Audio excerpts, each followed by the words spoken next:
Salut tout le monde, aujourd'hui nous allons parler des transformations. Alors, bien sûr, vous voyez dans le mot transformation, c'est formation à travers quelque chose. Donc, qu'est-ce qui est formé, comment c'est formé, etc. Bien sûr, nous allons parler des transformations des fonctions. Transformation des fonctions.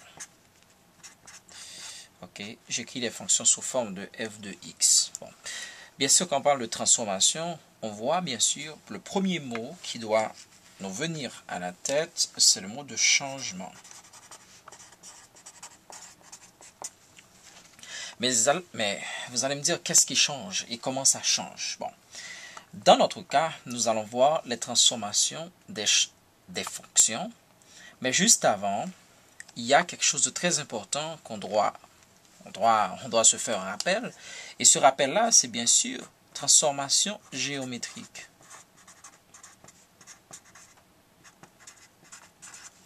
Donc, on peut toutefois abréger en disant transformation de fonction, mais en fait, on va faire des transformations géométriques des fonctions. Alors, pour commencer, c'est d'abord parce qu'on dit changement, donc on dit bien sûr modification par rapport à ce terme de transformation. Alors bien sûr, nous allons commencer, diviser notre papier en deux parties. Là, nous allons parler un petit peu de transformation. Et plus tard, nous allons voir comment ces transformations-là vont affecter les fonctions une à une, parce qu'il existe une variété de fonctions. On va commencer avec transformation. Alors, en 9e année, vous avez appris certaines transformations. Bien sûr, ces transformations sont au nombre de 4. Vous avez vu, la première transformation que vous avez vue en 9e année, bien sûr, c'était la translation. Okay. Dans la translation, qu'est-ce qui arrive? C'est que il y a des éléments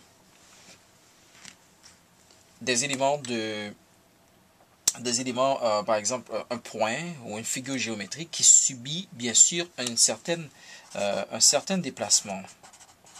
De temps en temps, on va faire appel à des notions physiques en physique, par exemple, pour expliquer et mathématiquement qu'est-ce qui se passe, pour que l'explication soit un petit peu plus claire. Donc, une translation, c'est un certain déplacement. Et ces déplacements-là, on peut le faire de manière, mais si on se déplace, disons, en 2D, donc dans un plan, donc on peut se déplacer horizontalement, on peut se déplacer verticalement. Et là, on peut se déplacer à gauche ou à droite. Donc, c'est-à-dire pour chaque déplacement, il y a deux possibilités en fait. Donc, pour l'horizontale, je peux aller ou bien à droite ou bien à gauche. Pour la verticale, le déplacement vertical, je peux aller ou bien en haut ou bien en bas. Donc, je peux monter ou descendre. Alors, et donc, quand on fait ces déplacements-là, on avait parlé bien sûr de règles de translation, c'est-à-dire que 0 à 4, on met toujours l'horizontale d'abord, donc c'est-à-dire que je n'ai pas bougé horizontalement, mais bien sûr je vais monter de 4. Donc un point est monté de 4, donc 0, 4, 1, 2, 3, 4, disons 1, 2, 3, 4, donc je peux mettre mon point ici, le point A devient un point A' à travers cette règle de translation-là. Et ça peut aussi, de là peut découler ce qu'on appelle un vecteur de translation. C'est un vecteur, donc ça me dit exactement comment ça se déplace et surtout dans quelle direction. C'est-à-dire quelle est la distance, quelle est et la variation qui se passe entre le point de départ, et le point d'arrivée, et aussi le sens, dans quel sens ça se fait. Bon, on ne va pas nous éterniser là-dessus. Alors, voyons exactement c'est quoi une translation de plus près. Donc ici, vous avez une translation d'un triangle, bien sûr isocèle, avec avec deux des côtés qui sont égaux. Alors ABC se déplace pour devenir A'B'C'. Mais en fait, c'est pas parce que le point ABC ont changé, c'est parce que tout simplement, il y a une nouvelle position. Donc le triangle en tant que tel n'a pas changé, mais la position du triangle a changé. Et cette position du triangle, c'est une nouvelle position qui se fait en accord de la règle de translation 13-3, c'est-à-dire 13 vers la droite et 3 vers le haut. Donc le A bouge 13 à droite, 3 en haut, B 13 à droite et puis 3 en haut. Donc cette règle-là, c'est 13D et 3H. Donc c'est-à-dire qu'on pense, c'est ce qu'on va dire de la translation. Donc la translation, c'est un déplacement plus ou moins, et je vais dire, ce déplacement est carrément linéaire. Donc, et ça se fait selon horizontalement ou verticalement avec deux possibilités de chaque côté. Donc, on va maintenant passer à une deuxième modification ou transformation géométrique que nous appelons la réflexion. Bon. Bien sûr, si on parle de réflexion,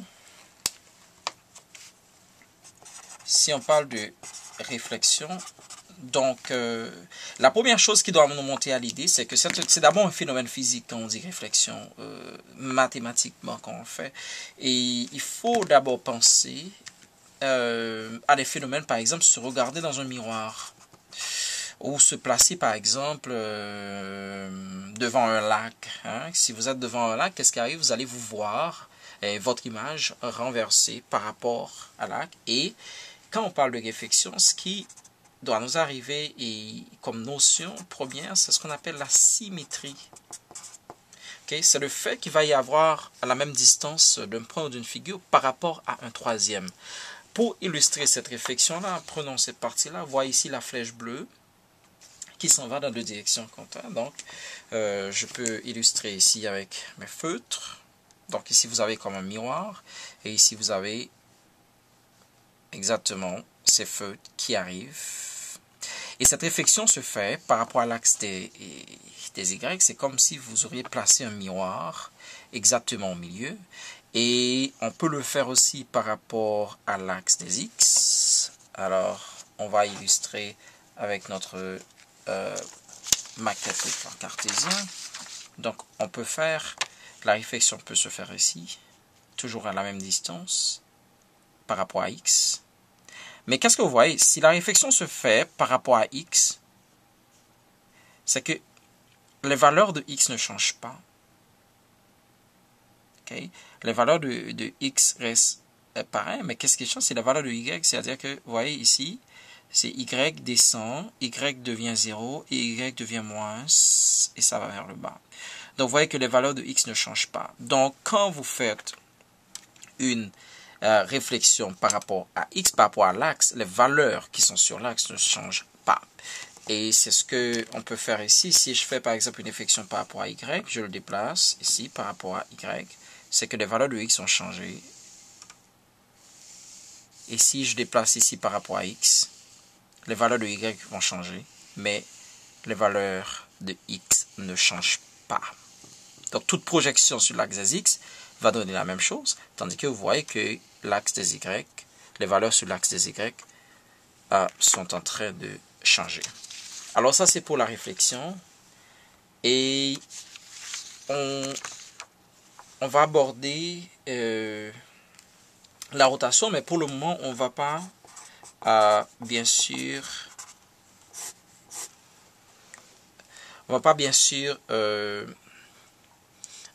mais pas nous éterniser, mais trop élaborer et dans le cadre de la réflexion, parce que à quelque part, vous savez qu'il y a quand même une certaine relation entre réflexion et rotation. Par exemple, si vous faites réfléchir quelque chose de 180 degrés, à quelque part, donc vous êtes en train de faire une réflexion en tant que telle. Donc, à 180 degrés, si vous bougez quelque chose, si vous bougez, par exemple, on va bouger une règle. En faisant bouger ma règle qui était ici, par rapport à l'origine, donc, si je fais un 90 degrés ici, et je fais un 180 degrés comme ça, donc là, je fais une complète... j'ai fait une rotation de 180 et cette rotation de 180 représente une réflexion. Donc, si je bouge encore, vers 90 de moins, je retourne au même niveau. Donc ça c'est pour expliquer un petit peu la rotation. N'oubliez pas qu'on est en train de faire une révision des transformations géométriques qu'on a déjà vues dans les classes antérieures. Et pour terminer, on va parler de l'homothétie. Okay. L'homothétie, c'est le fait d'agrandir ou de réduire un point ou une figure géométrique quelconque. Donc, on peut ou bien agrandir. Et ceux qui ont fait des dessins, des maquettes, etc., savent comment normalement agrandir et réduire. Et pour cela, nous allons illustrer avec ici notre fameux carré ici. Vous voyez qui, en fait, subit une certaine homothétie et devient plus grand. Alors, si ça devient plus grand, c'est que le facteur d'homothétie que je peux appeler A, par exemple, qui est supérieur à 1, et si A est supérieur à 1, qu'est-ce qui arrive? C'est que à ce moment-là, le résultat va être plus grand. Donc, on a un plus grand carré. Et si A était inférieur à 1, on aurait, par exemple, un plus petit carré. On aurait une réduction. Donc, si on veut agrandir quelque chose, on agrandit chaque point. Chaque point ici, avec, bien sûr, ces coordonnées x, y, va être multiplié par un facteur que j'appelle A. Et en multipliant par ce facteur A, AX et puis AY, je vais trouver, par exemple, le nouveau point D', qui va être AX et AY. Bien sûr, je parle de son point D, de son point correspondant qui est le point D. Donc, c'est comme une multiplication que je fais par un facteur. Donc, c'était une revue un peu grosso modo des transformations géométriques que vous avez déjà vues dans la classe antérieure. Et maintenant, nous allons aborder les fonctions pour voir dans quelle mesure où les fonctions vont subir ces transformations géométriques.